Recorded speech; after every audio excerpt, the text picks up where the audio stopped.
ఇక వైసీపీ నేతలపై మంత్రి కొల్లు రవీంద్ర తీవ్ర ఆగ్రహం వ్యక్తం చేశారు. అమరావతి అభివృద్ధిపై కనీస అవగాహన లేకుండా వైసీపీ నేతలు మాట్లాడుతున్నారని దుయ్యబట్టారు. జగన్మోహన్ రెడ్డితో వైసీపీ నేతలు తలకిందులుగా తపస్సు చేసినా అమరావతి అభివృద్ధిని అడ్డుకోలేరని అన్నారు.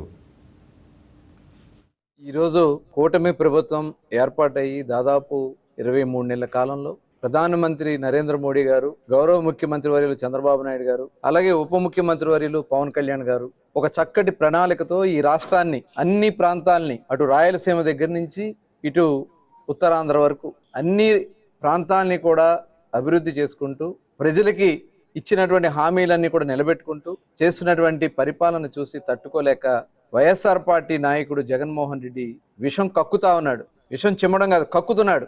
ఇలాంటి వ్యక్తి ఈ రాష్ట్రంలో ఉండకూడదని చెప్పి సాక్షాత్తు రాజశేఖర రెడ్డి గారే ఆ రోజున ఈ రాష్ట్రానికి దూరంగా పెట్టి, ఈ రాష్ట్రంలో ఉంటే ఈ క్రిమినల్ మెంటాలిటీతో ఉన్నటువంటి వ్యక్తి వల్ల ఈ రాష్ట్రం ఒక క్రిమినల్ రాష్ట్రంగా మారద్దని చెప్పి, ఒక మరో బీహార్గా మారద్దని చెప్పి ఆనాడు సాక్షాత్తు తండ్రి జగన్మోహన్ రెడ్డి గారి తండ్రి గారే రాజశేఖర రెడ్డి గారు ఈ రాష్ట్రంలోకి అడుగు పెట్టొద్దని చెప్పారని రాష్ట్ర ప్రజలందరికీ తెలిసిన విషయం. ఆనాడు సాక్షాత్తు రోసే గారే చెప్పారు, ఈ విషయం విజయమ్మ గారు చెప్పారు అని చెప్పి సాక్షాత్తు రోసే గారే మాట్లాడినటువంటి విధానం మనందరికీ తెలిసినటువంటి విధానం. అంటే ఎంత క్రిమినల్ మనస్తత్వం ఉన్నటువంటి వ్యక్తి కాకపోతే ఇవాళ రాష్ట్రం 5 సంవత్సరాలు ఆనాడు 14-19 రాష్ట్ర విభజన జరిగి ఇబ్బందుల్లో ఉంటే ప్రాంతాల మధ్యన చిచ్చు పెట్టాడు, కులాల మధ్యన చిచ్చు పెట్టాడు. 151 మంది ఎమ్మెల్యేలు 19లో గెలిస్తే ఆ 151 మంది ఎమ్మెల్యేలతో ఈ రాష్ట్రాన్ని ప్రజావేదిక కూల్చివేత నుంచి మొదలుపెట్టి బుల్డోజర్